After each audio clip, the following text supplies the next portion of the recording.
ദൈവത്തിന്റെ ജനനം 2000 വർഷങ്ങൾക്ക് മുൻപ് മനുഷ്യനായി അവതരിച്ചതിന്റെ പ്രഖ്യാപനം ഞങ്ങൾ ഈ ഒരു ഉദ്യമത്തിലൂടെ നടത്തുകയാണ്.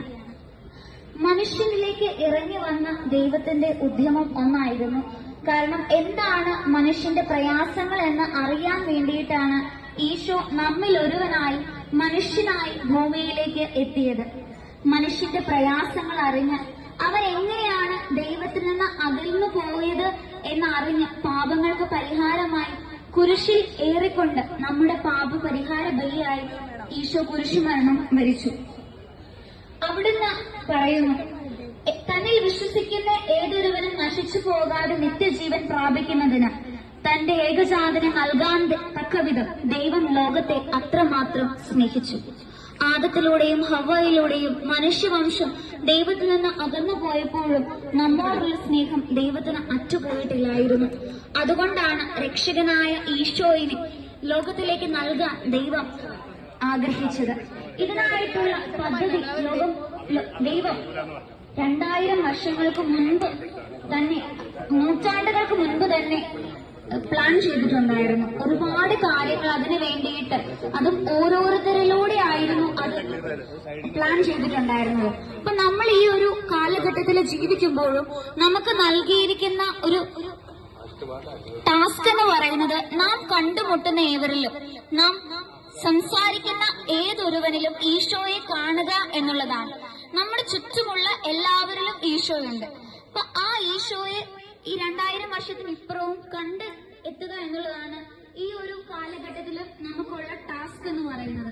ഈ ക്രിസ്മസിന്റെ കാലഘട്ടത്തില് അതൊരു വലിയൊരു ടാസ്ക് ആയിട്ട് നമുക്ക് കണ്ടുപിടിക്കാം. അതൊരു പക്ഷേ നമ്മുടെ ചുറ്റുമുള്ള ഒരു മനുഷ്യന്റെ പ്രയാസങ്ങളിലൂടെ ആയിരിക്കാം, അല്ലെങ്കിൽ സങ്കടങ്ങളിൽ ഒത്തുചേരുന്നതിലൂടെ ആയിരിക്കാം. അങ്ങനെയാണ് ഈശോ പ്രവർത്തിച്ചത്.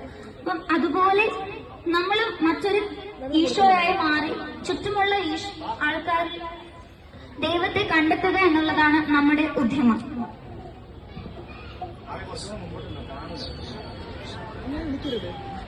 ചുറ്റുമുള്ളവർ നമ്മെ ഒറ്റയ്ക്കാക്കുമ്പോഴും കൂട്ടനായി വരുന്ന ഒരു രക്ഷകൻ, അതായിരുന്നു ദൈവത്തിന്റെ പദ്ധതി. ഒരുപാട് സന്ദർഭങ്ങൾ നമുക്ക് ബൈബിളിൽ കാണാൻ കഴിയും. പാപിനിയായ സ്ത്രീയിലും മറ്റും ദൈവം തളർവാദ രോഗിയിലും കുഷ്ഠരോഗികളിലുമെല്ലാം സമൂഹം മുഴുവൻ നമ്മെ ഒറ്റയ്ക്കാക്കുമ്പോഴും നമ്മോടൊപ്പമുള്ള രക്ഷകൻ, നമ്മെ തള്ളിപ്പറയാത്ത ഒരു രക്ഷകൻ, അതായിരുന്നു ലോകത്തിന്റെ പാപങ്ങൾ നീക്കുന്ന ദൈവത്തിന്റെ കുഞ്ഞാട്.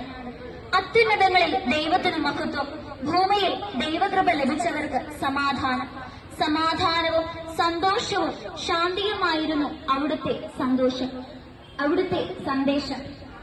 ഭൂമിയിൽ നാം എല്ലാവരും ഏറ്റവും കൂടുതൽ ആഗ്രഹിക്കുന്നത് സന്തോഷവും സമാധാനവും ഭയപ്പാടുകളില്ലാത്ത ഒരു ജീവിതവുമാണ്. ആകുലതകളിൽ നിന്ന് നമ്മെ രക്ഷിക്കാൻ അവിടുന്ന് ഭൂമിയിലേക്ക് ഭൂജാതനായി. ഈ സന്തോഷ വാർത്ത ആദ്യം അറിയിച്ചത് ഇടയന്മാരെയായിരുന്നു. യൂദയായിലെ ബെത്ലഹേമിൽ ഒരു പുൽത്തൊഴുത്തിൽ എളിയവരിൽ എളിയവനായി അവിടുന്ന് ഭൂജാതനായി.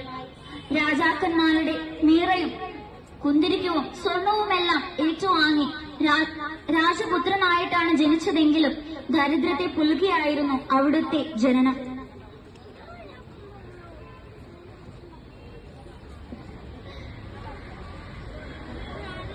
പർവ്വതങ്ങളിലേക്ക് ഞാൻ കണ്ണുകൾ ഉയർത്തുന്നു, എനിക്ക് സഹായം എവിടെ നിന്ന് വരും? എനിക്ക് സഹായം കർത്താവിൽ നിന്ന് വരുന്നു. ആകാശവും ഭൂമിയും സൃഷ്ടിച്ച കർത്താവിൽ നിന്ന്. നിസ്സഹായരായി നാം മുന്നേറുമ്പോഴും നമ്മോടൊപ്പം ഉണ്ടാകുമെന്ന ഉറപ്പാണ്. ആകുലതകളിൽ നിന്നും നമ്മെ പിടിച്ചുയർത്താൻ കെൽപ്പുള്ള ഒരുവനാണ് നമ്മുടെ ദൈവം. രക്ഷിക്കാൻ കഴിയാത്ത വിധം അവിടുത്തെ കാതുകൾക്ക് മാന്യം സംഭവിച്ചിട്ടില്ല, അവിടുത്തെ കരം കുറുകിപ്പോയിട്ടില്ല. അത്യുന്നതങ്ങളിൽ ദൈവത്തിന് മഹത്വം എന്ന് പറഞ്ഞ് ഭൂമിയിലേക്ക് വന്ന മാലാഖമാരോടൊപ്പം വന്ന ദൈവം നമ്മോടൊപ്പമുണ്ട്. നമ്മുടെ ആകുലതകളിലും വിഷമങ്ങളിലും നമ്മിൽ ഒരുവനായി മാറി നമ്മോടൊപ്പം ആയിരിക്കുന്നവനാണ് നമ്മുടെ ദൈവം. ഇന്നും ദിവ്യകാരുണ്യത്തിലൂടെ നമ്മോടൊപ്പം ജീവിക്കുന്നു. ദൈവത്തിന്റെ കരസ്പർശം അനുഭവിക്കാൻ കഴിയുന്ന ഒരുപാട് സന്ദർഭങ്ങൾ നമ്മുടെ ജീവിതത്തിൽ ഉണ്ടാകാറുണ്ട്. അതിനെല്ലാം നന്ദി പറഞ്ഞുകൊണ്ട് നമുക്ക് ഈശോയുടെ നാമം മുറുകെ പിടിച്ച് മുന്നോട്ടു പോകാം. ദൈവനാമത്തിന്റെ മഹത്വം എപ്പോഴും നമുക്ക് ഉയർത്തിപ്പിടിക്കാം. ഈശോ എന്നുള്ളൊരു നാമത്തിന്റെ ശക്തി തന്നെ നമുക്ക് അനുഭവിച്ചറിയാം. ആ 2 വാക്കുകളിൽ തന്നെയുണ്ട് ദൈവത്തിന് അത്ഭുതങ്ങൾ പ്രവർത്തിക്കാനുള്ള മാജിക്. അപ്പൊ ആ ഒരു നാമം ജീസസ് എന്നുള്ള വാക്ക് ഉച്ചരിച്ചതുകൊണ്ട് മാത്രം ഒരുപാട് രക്ഷ ലഭിച്ച ഒരുപാട് പേരുണ്ട്. അപ്പൊ ഈശോ എന്നുള്ള നാമം കൊണ്ട് തന്നെ നമുക്ക് മഹത്വം പ്രാപിക്കാവുന്നതാണ്. ദൈവത്തിന് മഹത്വം അറിയിച്ചുകൊണ്ട് ഞാൻ നിർത്തുന്നു. നന്ദി.